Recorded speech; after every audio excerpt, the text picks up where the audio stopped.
tal amigos? Bienvenidos a un programa de Entre Tejas TV. En esta ocasión vamos a conversar con la doctora Lorena Córdoba Hernández, quien ha sido una infatigable estudiosa e investigadora de dos pueblos muy importantes en la región fronteriza de nuestro país, de Chiapas con Guatemala, como lo son el pueblo Chuj y el pueblo Canjobal. La doctora Lorena Córdoba Hernández es licenciada en Antropología Lingüística de la Facultad de Antropología de la Universidad Veracruzana. Obtuvo la maestría en Antropología Social y el doctorado en Antropología en el Centro de Investigaciones y Estudios Superiores de Antropología en Antropología Social, el CIESAS, en la Ciudad de México, así como una especialidad en Políticas Culturales y Gestión Cultural en la Universidad Autónoma Metropolitana Iztapalapa. Además, cuenta con la diplomatura en Revitalización Lingüística y Cultural en la Universidad Indígena Intercultural, Fondo Indígena, el Instituto de Investigación de Lingüística Aplicada de la Unidad de Investigación de la Facultad de Letras y Ciencias Humanas de la Universidad Nacional Mayor de San Marcos, Perú, y el CIESAS, México. Asimismo, cursó el diplomado en Gestión y Promoción de Derechos Culturales del Observatorio de Políticas Culturales del Centro Cultural de la Cooperación Floreal Gorini, en Argentina, en Buenos Aires, y la Facultad de Ciencias Sociales de la Universidad de Buenos Aires.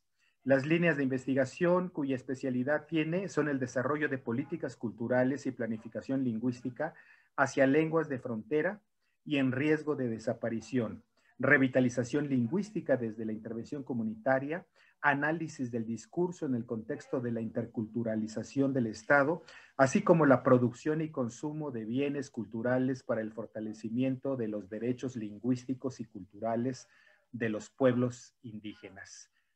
Bienvenida, doctora, muchísimas gracias por haber aceptado esta invitación.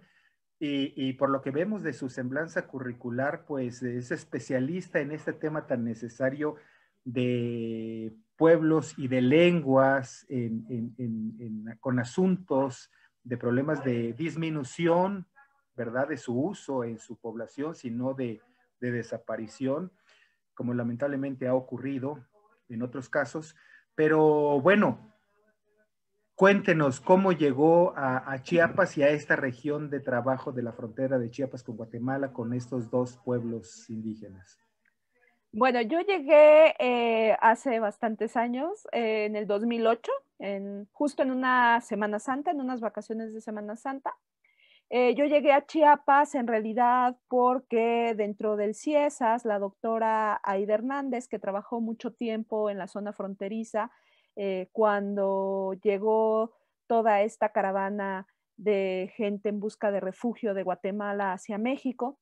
Y yo llegué porque ella me contactó con un investigador muy reconocido en la zona fronteriza, el doctor Fernando Limón. Y en específico, lo que me interesaba era encontrar un lugar donde hubiera interés por revitalizar una lengua, ¿no? Yo estaba estudiando la maestría en ese entonces y junto con Aida Hernández y Fernando Limón, lo que hicimos fue como empezar a explorar qué posibilidades había de revitalizar la lengua Chuj, ¿no?, del pueblo Chuj en la zona fronteriza de México. Y ya llegué en 2008, lamentablemente los pocos procesos que había de revitalización como tal eran muy pequeños, o sea, se centraba más en una comunidad, aunque a veces había participación de otras comunidades, y digo lamentablemente porque los procesos de revitalización pues necesitan la participación de muchos actores y de muchas comunidades, ¿no? Entonces fue como me empecé a interesar por estar trabajando con el pueblo Chuj y sobre todo con generar algunas estrategias educativas y lingüísticas para intentar revitalizar su lengua. Para mí, el trabajo en la región fronteriza marcó un antes y un después y sigue marcando mi trabajo de investigación, porque creo que tiene muchos elementos muy interesantes, no solo en términos de lengua, sino también sociales, incluso religiosos. Yo no trabajo el tema de religión, pero también en temas religiosos y al mismo tiempo en términos de derechos humanos. Entonces, sí, llegué en 2008 Trabajé ahí hasta 2011, 2012. Dejé de trabajar por cuestiones laborales. Yo me vine a trabajar a Oaxaca, donde ahora la universidad, donde ahora estoy. Y hace 2 años volví nuevamente a reencontrarme en las comunidades chujes y canjobales. Y bueno, actualmente tenemos un proyecto que se desarrolla en estas comunidades, ¿no? Que lamentablemente ahorita no hemos podido regresar por la pandemia, pero que en algunos meses o próximamente ya estaremos ahí de nuevo. Muy bien, doctora, cuéntenos, por favor. Quiero confesarle que, bueno, yo soy comiteco, en la región de Comitán pensábamos en los tojolabales. Gracias a la cercanía y la amistad Sí. con el doctor Fernando Limón, es que yo supe de los chujes. Antes se utilizaba como una palabra peyorativa, pero bueno, no teníamos visibilizado al pueblo chuj. Y tengo entendido que sus orígenes son como primos hermanos o de un mismo tronco que vinieron los tojolabales y los chujes de San Mateo Ixtatán. Ixtatán. Y llegaron a la región de Trinitaria. Los chujes se quedaron un poco allí y más adelante continuaron los tojolabales. Pero tengo entendido que el doctor Otto Schumann también tiene alguna información de los orígenes de cuándo ocurrió eso. Pero mejor usted cuéntenos todo esto, por favor, los orígenes y cómo fue. Los orígenes. Bueno, en realidad hay el arqueólogo, el doctor Navarrete, que ha sido el que más ha trabajado. Yo creo que Navarrete del Instituto de Investigaciones Antropológicas de la UNAM es quien tuvo la gran fortuna de no solamente por cuestiones arqueológicas conocer toda esa parte arqueológica, sino también ha tenido la fortuna de hacer las rutas antes de que hubiera en 1980, en la década de los 80, toda esta cuestión de la masacre que hubo en Guatemala. Él pudo hacer los recorridos a pie, ¿no? Entonces él tuvo esa virtud porque creo que fue uno de los momentos más importantes como para conocer cuáles eran esas dinámicas históricas, ¿no? Rutas culturales. No que ahorita ya no existan, sino más bien después de la década de los 80, con la guerra civil y la salida en busca de refugio y la nueva creación de comunidades chujes mexicanas, eso se ha como diversificado. En realidad, lingüísticamente, el chuj está dentro de la rama canjobaliana, es muy hermano directo del canjobal y obviamente tiene relación lingüística con el tojolabal. Yo digo siempre que quien sabe chuj y sabe un poco de tojolabal se puede mover con el canjobal, porque son muy, muy parecidas a nivel léxico. Obviamente son lenguas distintas y tienen características a veces fonológicas y sintácticas distintas, pero sí hay un grado de inteligibilidad que permite compartir algunos significados, algunos simbolismos, ¿no? Y bueno, se tiene claro que la ruta desde San Mateo Ixtatán fue histórica prácticamente hasta Comitán por una cuestión comercial, ¿no? Y tenemos zona arqueológica como Chincultic, en el que se cree que hay vestigios claros se cree y se conoce que hay vestigios claros de una influencia chuj, ¿no? De cómo de San Mateo Ixtatán, del sur, venían teniendo influencias. Pero lo que también es interesante es que la población chuj que está en México y en la zona fronteriza pertenece a la variante lingüística chuj de San Mateo Ixtatán, ¿no? De origen de San Mateo Ixtatán en Guatemala. Pero también está San Sebastián Coatán, ¿no? Que es otra rama o otra variedad lingüística del chuj, que igual tiene algunos rasgos lingüísticos distintos y ellos no tienen tanta presencia en México como la variedad lingüística chuj de San Mateo Ixtatán. Entonces creo que eso es importante tenerlo claro, que hay como dos variedades lingüísticas o dos lugares de origen chuj en Guatemala, ¿no? San Sebastián Coatán y San Mateo Ixtatán, y que en México la presencia chuj está casi siempre más relacionada por una mayoría bastante fuerte de hablantes de la variedad de San Mateo Ixtatán. Entonces, las relaciones que todavía permanecen e incluso los relatos que todavía permanecen en las comunidades hacen referencia a San Mateo Ixtatán porque es la presencia de esa población, y a San Sebastián Cuatán se menciona, pero se menciona como si fueran otros chuj, pues, ¿no? No el grupo de San Mateo Ixtatán.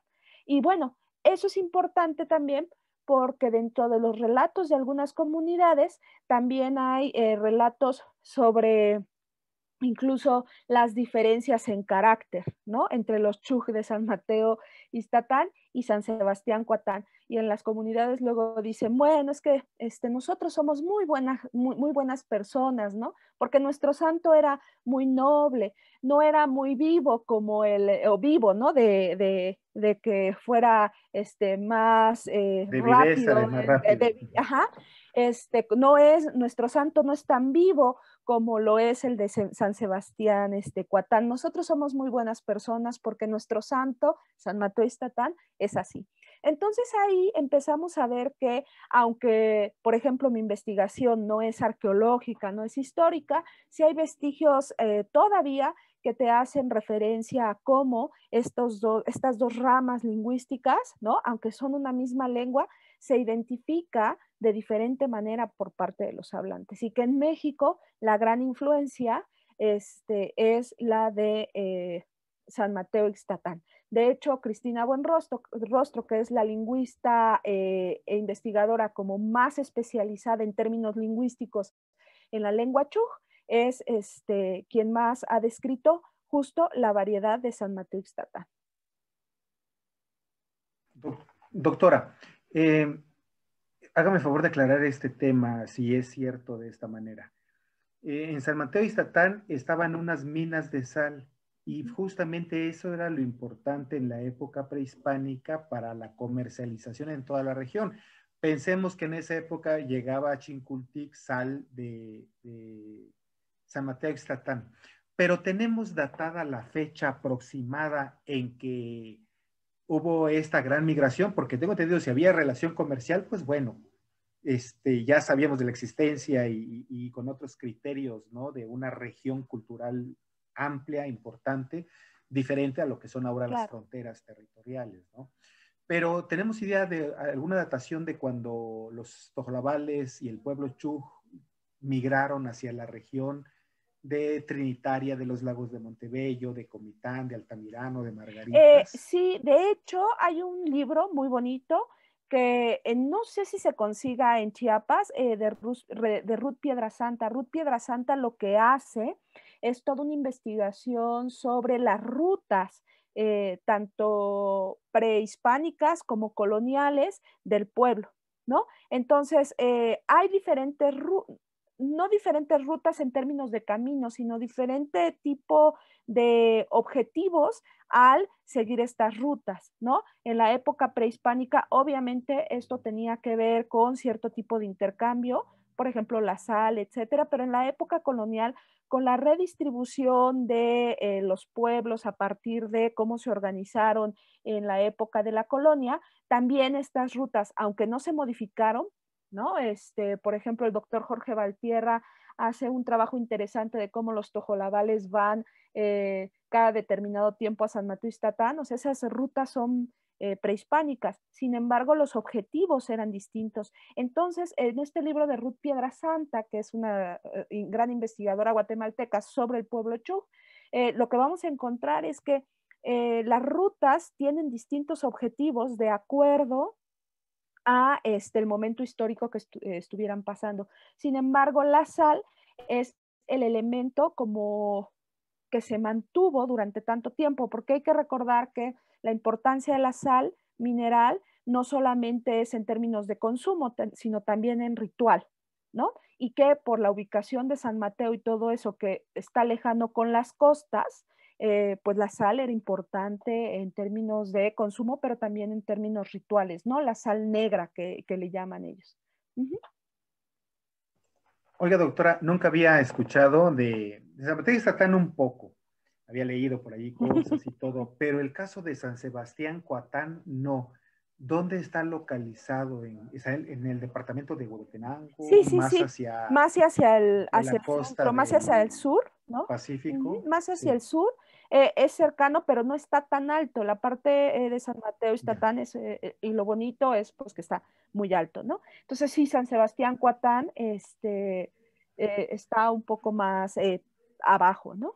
Y que es Y importante. supongo que el Coatán es por el Sí, río, sí, ¿no? sí, que se encuentran. Entonces, eso es importante tenerlo porque justo Ruth Piedra Santa hace todas esas rutas que creo que son importantes justo para conocer también las características del pueblo Chuj desde la época prehispánica, ¿no? Y justo la importancia de la sal también es algo bien importante, ¿no?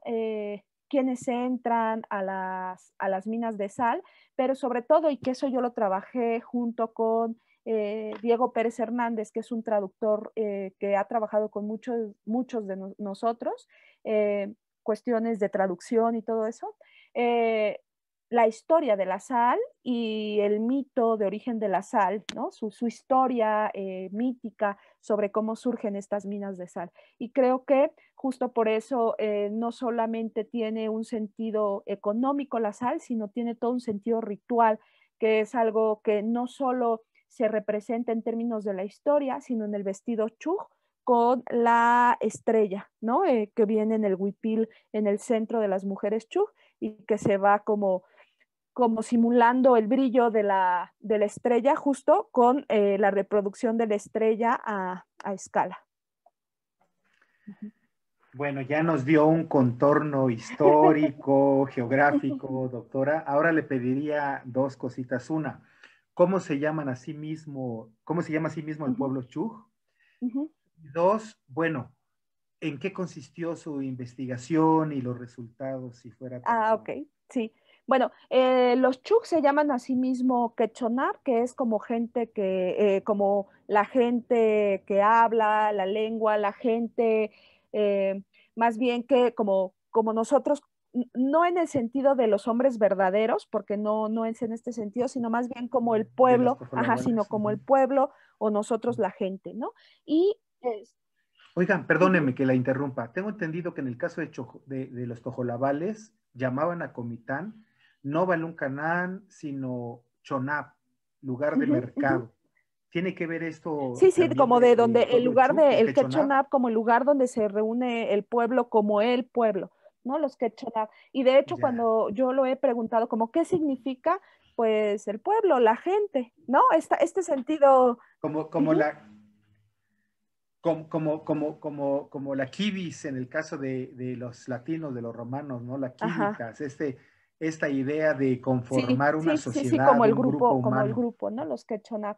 Y entonces eso es importante también porque justo con la nueva ubicación geográfica que tiene desde hace 20 años, yo siempre digo nueva porque en México las comunidades Chuj, como están ahora, a veces no tienen más de 20 años de estar, o sea, de antigüedad esas comunidades, ¿no? En cambio, tenemos comunidades tojolabales, comunidades tzotziles y todo eso que pues tienen 70, 80, un siglo, 2 siglos de estar en ese lugar. Y por eso digo que son nuevas, aunque no son tan nuevas, tienen dos décadas, ¿no? Algunas más, algunas menos. Pero justo esta nueva ubicación hace reestructurar como este sentido del Quechonab, ¿no? Del pueblo, de la gente, porque ahora están distribuidos en lugares ecológicamente distintos, algunos están más en lugares más cálidos, otros están en lugares más fríos, ¿no? En la región de la frontera, pero con distintas condiciones climáticas y geográficas, y eso también modifica en algún punto cómo ellos ahora se conciben, ¿no? O sea, se conciben como Quechonab, pero para mí, en el sentido que yo lo veo, sí se conciben como Quechonab, pero siempre como recordando más a San Mateo, que incluso reconociendo a las nuevas comunidades, porque están totalmente dispersas en varias subregiones de la región fronteriza. Y eh, eso es a veces como un poco lo, lo triste, digamos, de la historia, ¿no? Que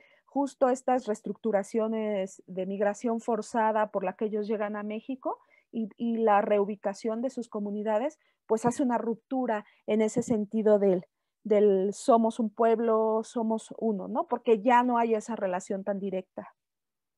Y bueno, para contestar la segunda pregunta, justo Doctora, en un mi poquito, ay, perdón. perdón, un poquito antes de eso quisiera preguntarle para que ubiquemos, ¿cuáles son las principales poblaciones o comunidades del pueblo Chuj actualmente?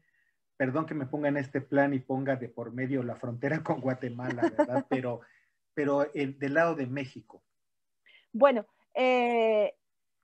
Creo que Trinitaria principalmente, Fernando ¿verdad? Limón registra de manera muy interesante en una monografía que hizo sobre los Chuj, registra sí la Trinitaria, pero en específico registra Ciscao y algunas comunidades como Cuauhtémoc, Kilómetro 15, Cocal, que son comunidades que se formaron de gente que salió de Ciscao, ¿sí? Pero hay que recordar que en la época de los 40 hubo un fuerte proceso de castellanización en la zona de la Trinitaria, en la zona de Ciscao, y que entonces el desplazamiento lingüístico del Chuj se dio muy rápidamente a partir de 1940 a la fecha, ¿no? Entonces, la población Chuj de Cocal, de Cuauhtémoc, de Kilómetro 15, por ejemplo, que son todavía donde hay más población que reconoce el origen de Ciscao, o sea, su origen de Ciscao, pues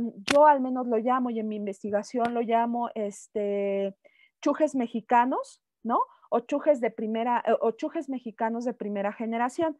Es decir, esta gente que sí se reconoce como chuj en algún punto, pero que se sienten mexicanos por su ubicación del lado mexicano. Y ya existen los chujes, yo digo de segunda generación, pero no en términos antropológicos de familia, sino más bien una segunda oleada de comunidades chujes que vienen después de 1980 con la guerra en Guatemala, se asientan en México y bueno, después de una década de refugio empiezan a buscar sus comunidades, ¿no? Dónde se van a asentar, y estas comunidades las podemos encontrar sí en la Trinitaria, pero a veces también en algunas partes de la Independencia, por ejemplo, del municipio de la Independencia, algunas comunidades, pero muy poquitas, ya más hacia la zona de, por ejemplo, Amparo Guatinta, ¿no? Hacia allá, hacia la selva, Hacia la digamos, ¿no? selva, sí, Hacia la parte más baja. sí, sí. Entonces, también lo que hay que ver, y mi investigación también va hacia ese reconocimiento, es que sí hablamos de las comunidades Chuj, pero en realidad es muy difícil encontrar comunidades completamente Chuj. En realidad, con esta nueva distribución ¿no? de las comunidades por cuestión de creación de nuevas comunidades después de la década de los 80, lo que vamos a encontrar es que hay comunidades que a lo mejor son 50 y 50, es decir, algunas familias Chuj con algunas familias canjobales, incluso algunas familias Chu con algunas familias canjobales y algunas familias MAM, por ejemplo. Y como nosotros bien sabemos, los MAM se encuentran más hacia el Soconusco, hacia Motocintla, ¿no? Entonces, como que uno dice, bueno, ¿qué hacen familias MAM aquí? Bueno, en la distribución de las comunidades y en la búsqueda de refugio, etcétera, pues hay algunas familias o hay algunos hablantes MAM, incluso hay algunos hablantes en algunas comunidades de Ixil a veces, ¿no?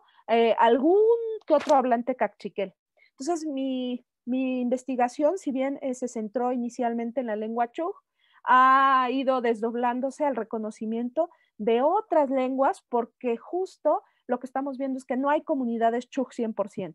¿No? Que también es bonito, la diversidad en las comunidades es bonito, pero también complejiza el cómo nosotros abordamos un proyecto de revitalización o de fortalecimiento cultural, porque mi postura actual en mi investigación es: si yo reconozco a los Chuj o solamente trabajo con el Chuj, probablemente esté desconociendo o otorgándole menor estatus a otras lenguas como puede ser el MAM o el Canjobal en este caso, ¿no? Entonces lo que vamos a encontrar son muchas comunidades donde son canjobales Chuj sobre todo, ¿no?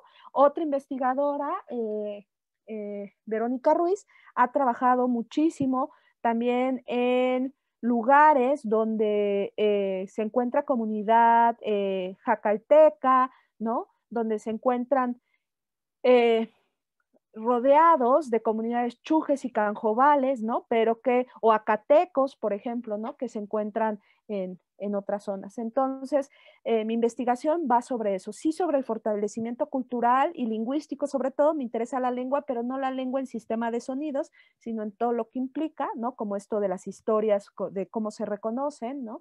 En que se transmita y se utilice en otros soportes la lengua, pero también en reconocer que si bien son comunidades con ciertas características, una de sus grandes características es la diversidad lingüística dentro de una comunidad.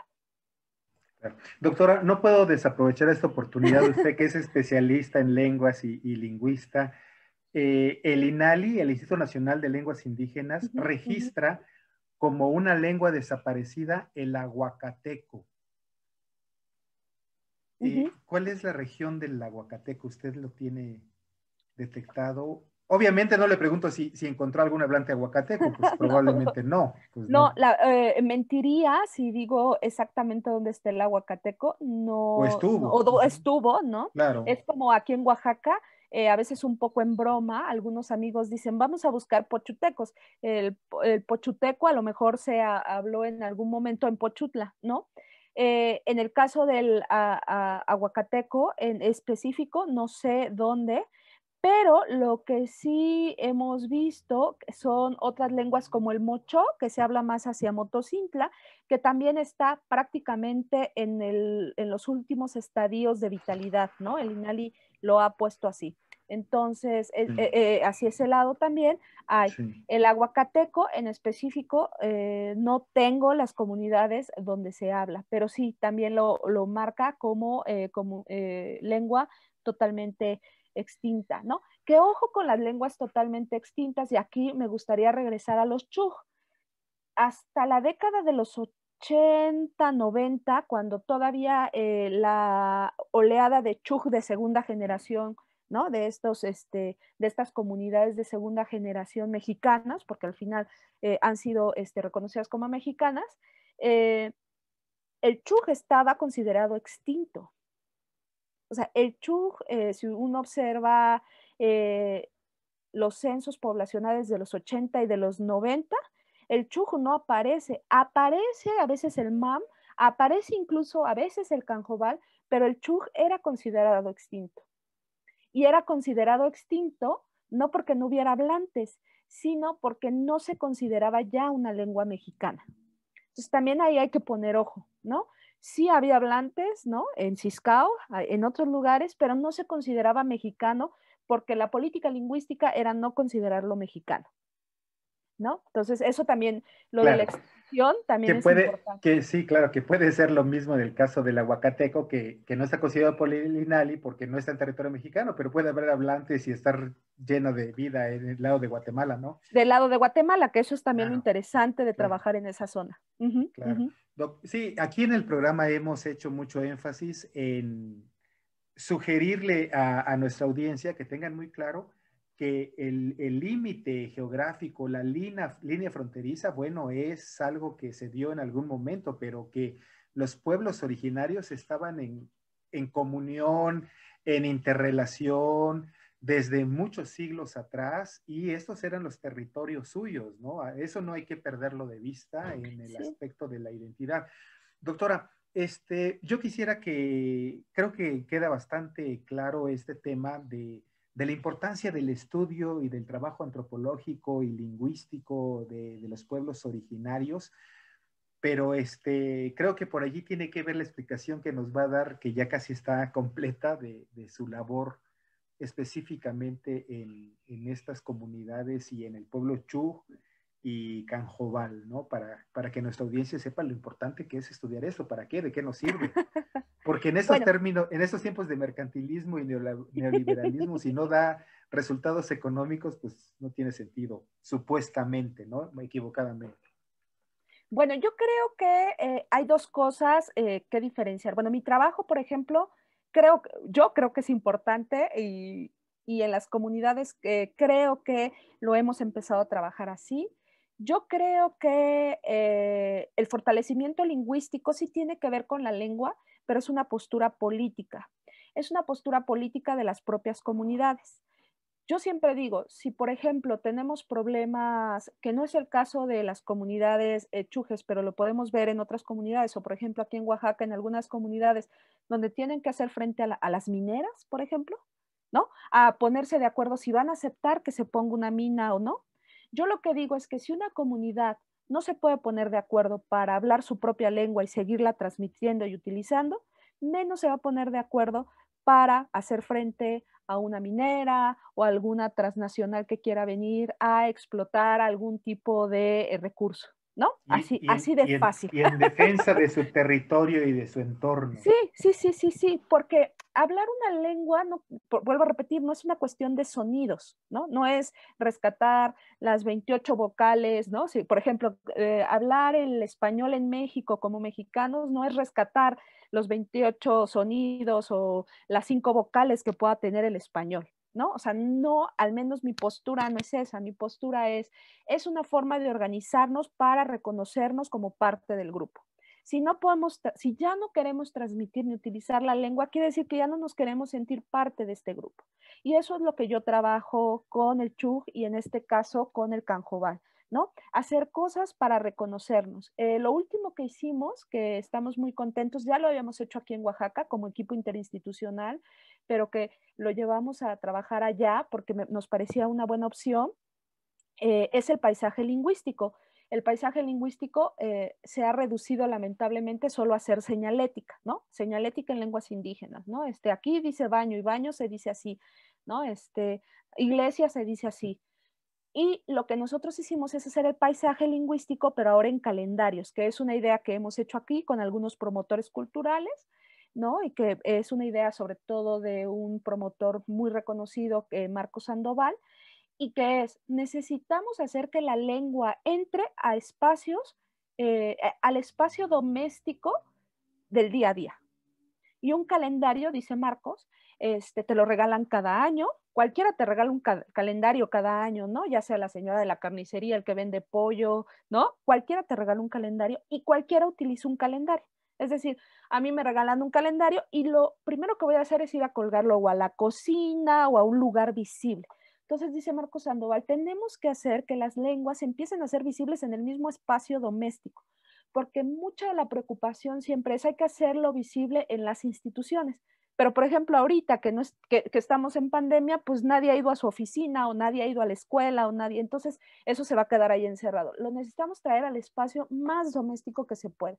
Entonces hicimos en 2020, que teníamos planeado para hacer para 2021 nuevamente el calendario en otra comunidad, hicimos 2 calendarios, uno Chuj, ¿no? Con la comunidad de Santa Rosa el Oriente, y otro que hicimos con San Juan del Río, que está al lado de Santa Rosa, y ese es Canjobal, ¿no? Son 2 comunidades muy vitales que están ubicadas después de 5 lagos, ¿no? O sea, uno pasa por los lagos para llegar a la comunidad y hicimos esos calendarios. ¿Cuál fue la promesa, pero al mismo tiempo como el trabajo más interesante? Que son calendarios que están registrados, sí, desde el 1 de enero hasta el 31 de diciembre, son calendarios gregorianos, no tienen nada en este momento que ver con el calendario maya, porque son comunidades que no conocen el calendario maya, ¿no? O sea, también eso es importante. Sí son de la familia maya, sí todo eso, pero ellos tienen una realidad totalmente distinta y el calendario maya a lo mejor no lo desconocen, pero en este momento no lo utilizan, ¿no? Y entonces esos calendarios están divididos por épocas del año de acuerdo a sus climas. Entonces hay periodos a lo mejor de 3 meses donde ellos registraron que era el periodo de mucho viento, ¿no? Etcétera. Bueno, entonces para mí todo eso es importante porque son registros de la memoria, ¿no? Y en ese sentido es llevar a lo doméstico el registro de la memoria. Entonces era bien importante que nos dijeran qué comían, qué hacían, etcétera. Bueno, la promesa era llevarla a otras comunidades, es decir, que la comunidad hiciera los calendarios, que se quedaran con un número de calendarios porque era su calendario, y que nosotros lo íbamos a llevar a otras comunidades. Lo llevamos a 35 comunidades y lo interesante aquí es no el calendario, sino la posibilidad de que otras comunidades que no van a conocer San Juan del Río y Santa Rosa del Oriente a lo mejor nunca, ¿no? Porque no está en su región o nunca van a tener a que ir a San Juan y todo eso, conozcan qué hay ahí. Y la idea es hacerlo circular, como cada año hay que cambiar de calendario, que cada año diferentes comunidades chujes y canjobales hicieran el calendario. No sé, en esta ocasión le va a tocar, por ejemplo, porque no le tocó, no hemos podido ir, a Nuevo Porvenir, por ejemplo, que es una comunidad de mayoría chuj, y que entonces de ahí saliera este año y se hiciera el otro. Y el próximo año a otra comunidad, etc. Entonces mi trabajo es más bien hacer que la lengua circule en comunidades donde a lo mejor ya no se van a poder comunicar en chuj porque ya no tienen interacción. Como digo, unos están en Independencia, otros están en Trinitaria, etcétera. O sea, se ha desplazado mucho y no hay rutas, que eso es lo importante de las rutas históricas y prehispánicas, no hay rutas que hagan que necesariamente la gente tenga que pasar por estas nuevas comunidades, ¿no? O sea, por ejemplo, Nuevo Porvenir está enfrente de Chincultic, ¿no? Entonces, pero metido como 4 o 5 kilómetros de la carretera, como 4 o 5 kilómetros. Alguien que vive en Cinco Lagos, por ejemplo, que está del lado izquierdo, digamos, yendo para allá, metido 5 o 6 kilómetros, pues lo normal que va a hacer es agarrar la fronteriza para ir a Comitán, pero nunca va a ir a Nuevo Porvenir. ¿A qué va a Nuevo Porvenir si no es la ruta, ¿no? O no venden algo, no hay algo importante para ellos por ir a Nuevo Porvenir.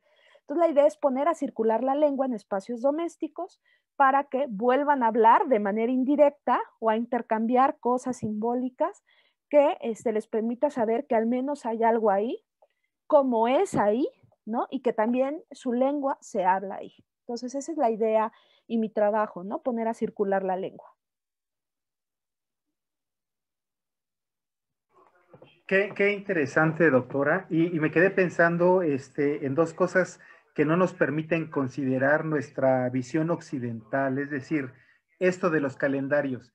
Estamos sujetos al calendario gregoriano, pero efectivamente los calendarios para nuestros pueblos, para nuestras regiones son otras, la cosecha, el viento, la lluvia, la sequía, todo eso, ¿no? Y también, ¿por qué no nos preguntamos en el caso de, es decir, decimos, ¿cómo es que hay un poblado Chug y hay algunos individuos canjobales y otros mames, pero no decimos, ¿y por qué Nueva York? ¿Por qué la Ciudad de México? Hay una colonia libanesa, judía, los alemanes, en fin, ¿no?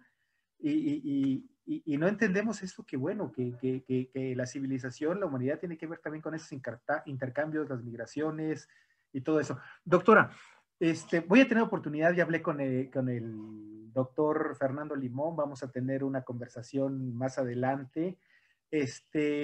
Entonces, quizá vayamos allí complementando cosas del pueblo Chug. ¿Qué le parece si nos obsequia los últimos minutos sobre el pueblo canjobal, que creo que va a ser difícil que tengamos oportunidad de hablar de este tema más adelante? Vamos a buscar con quién, por supuesto, pero ahora aprovechemos esa oportunidad que usted nos da. Bueno, el pueblo canjobal para mí ha sido así, prácticamente podría decir el hermano. ¿Cómo se llama? ¿Cómo decimos cuando dos gemelos no son idénticos, pero nacieron el mismo día y se parecen mucho, pero no son idénticos? No Cuates, lo creo sé, que les dicen, mellizos, cuates o algo mellizos, así. ¿no? Sí, sí, sí. Yo creo que el pueblo Chuj y el pueblo Canjobal es así. De hecho, algo que es bien interesante en el pueblo, con el pueblo Chuj y Canjobal, y que el compañero Diego Hernández ha sido importante, ¿no? Diego es un hablante chuj, ¿no? Que convivió en la época del refugio con niños canjobales y etcétera. Y Diego llega a una comunidad canjobal y obviamente a lo mejor se oye su canjobal extranjero, digamos, ¿no? No un canjobal nativo, pero él se puede comunicar perfectamente en canjobal. Y yo, por ejemplo, que no soy hablante de chuj, pero entiendo, viví un año en la zona chuj, entonces entiendo bastante del chuj, ¿no? Aunque no lo hablo, llego a la zona Canjobal y entiendo perfectamente algunas cosas, ¿no? Porque obviamente las palabras, etcétera, se parecen y es algo muy similar. Sin embargo, el pueblo Canjobal es interesante porque en México probablemente sea eh, un pueblo no tan grande como los otziles o celtales, para nada, pero es un pueblo que normalmente ha tenido cierto reconocimiento en número, ¿no? Lamentablemente el pueblo Chuj ha tenido menos reconocimiento porque son menos en número, ¿no? Y el pueblo Canjobal entonces goza, a diferencia de los Chuj, de bastante vitalidad, justo porque hay todavía comunidades con bastantes hablantes. Pero que en últimos años algunas comunidades han quedado en totalmente desconocimiento del Estado.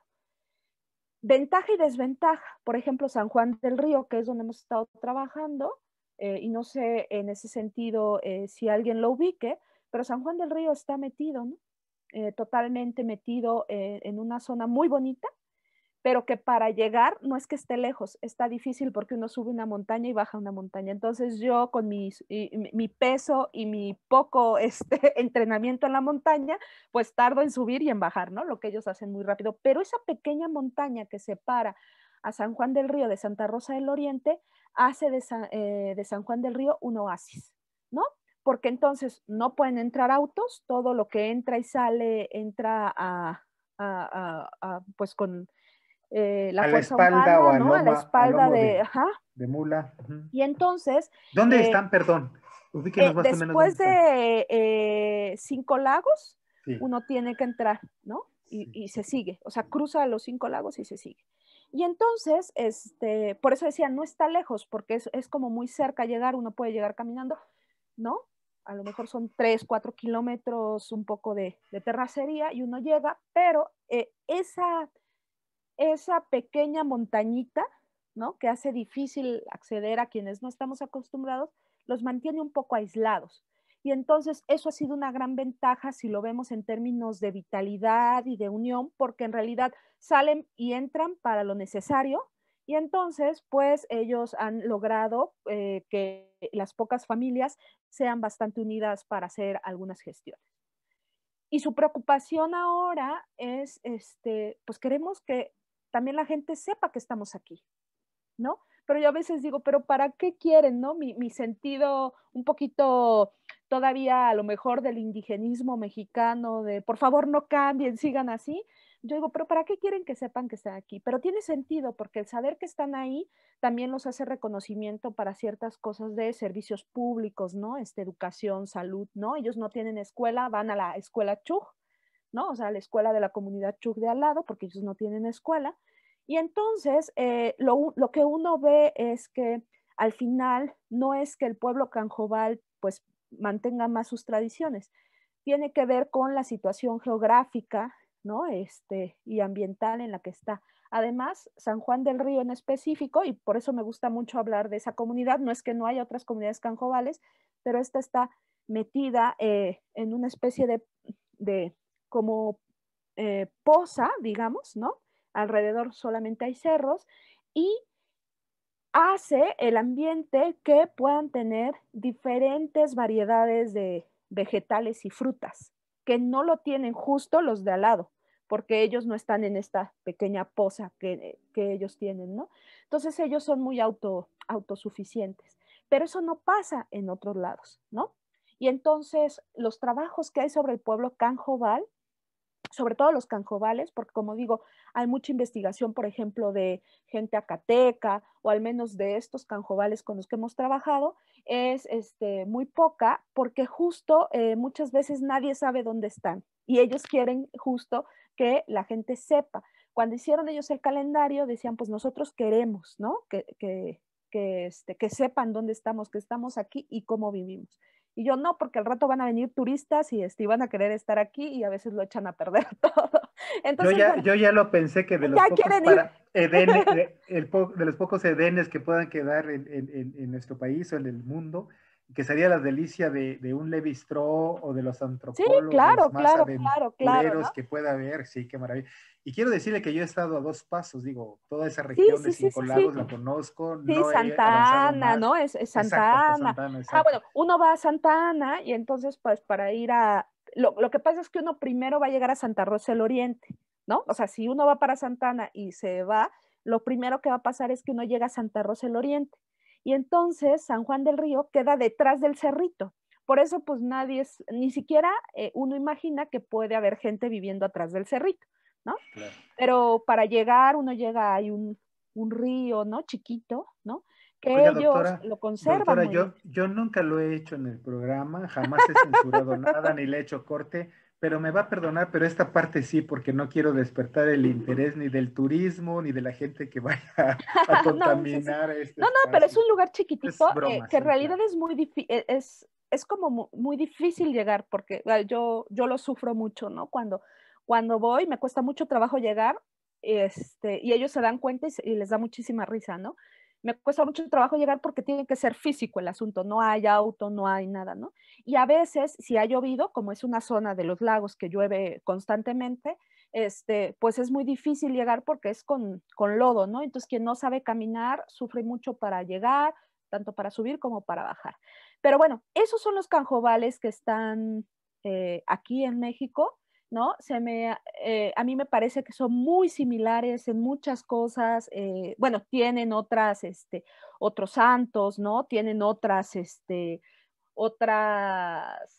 festividades, ¿no? Pero no son nada contrarios a los chujes. Yo por eso supongo, aparte, que se llevan muy bien cuando viven en comunidades donde hay 50 y 50.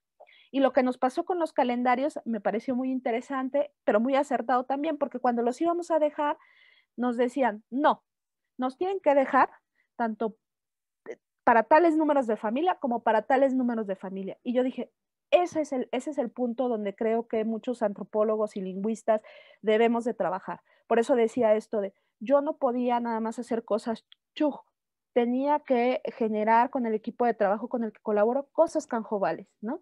Nos cuesta más trabajo, sí, porque tengo que caminar más, pero no importa, porque si no, nosotros mismos sin quererlo hacemos esa división, ¿no? Por la cual obviamente la revitalización está en contra, ¿no? Y bueno, por último, lo del neoliberalismo. Eh, creo que puede haber muchas críticas hacia el neoliberalismo y todo eso, pero hoy por hoy, gracias a ese neoliberalismo y gracias a ese capitalismo, las lenguas se han puesto nuevamente, ¿no? En el foco de interés. Estamos en el diseño de las lenguas, estamos por empezar el diseño de las lenguas y creo que eso es producto justo de los mercados neoliberales y de muchas otras cosas. Creo que hay que agarrar al toro por los cuernos y Pero, ahí es donde... pero en ¿eh? camino contrario, es decir, ya no la globalización, sino el darnos cuenta de lo importante de la comunidad y lo Agarrar al toro por cercano los cuernos, ¿no? y Si hay cada cultura financiamientos, particular. sí, si hay financiamientos, pues hay que tomarlos, ¿no? Pero pues tomarlos a favor de y no en contra de. Y yo creo que algo, y lo digo porque pues yo trabajo en Oaxaca también con comunidades en alto riesgo de desaparición, aquí en Oaxaca, algo que tienen las comunidades chujes y canjobales es que están abiertas al reconocimiento. O sea, ellos tienen una necesidad política y de derecho humano de ser reconocidas, ¿no? Entonces ellos están abiertos a hacer materiales, a hacer muchas cosas, y de manera muy noble, ¿no? Yo lo que he encontrado es una gente muy noble queriendo que se les reconozcan sus derechos lingüísticos. Entonces yo digo, bueno, pues si hay financiamiento gracias al diseño de las lenguas, a la ONU, a Coca-Cola o a quien sea, agarremos al toro por los cuernos. Y creo que en eso consiste el trabajo que hemos venido desarrollando. Falta mucho, pero creemos que abiertamente en que se tiene que construir y reconstruir la cohesión social que estas comunidades lamentablemente han perdido por la situación histórica. Claro, y a nosotros agradecer el trabajo de los académicos que han dedicado todo este tiempo, que gracias a la disposición también de los pueblos originarios nos permite conocer su cosmovisión, su interpretación de la realidad, por supuesto, costumbre, religión, en fin. Pues qué interesante, doctora. La verdad es que yo mismo como poblador de Comitán y yendo tantas veces a la región de Montebello, de Cinco Lagos y eso, no alcanzaba a identificar que estaba rodeado de pueblo Chuj y Canjobal, ¿no? Y Sí, sí. este tipo de conversaciones nos permiten reconocer y reconocernos también en dónde estamos, cuáles son estos territorios, sin duda.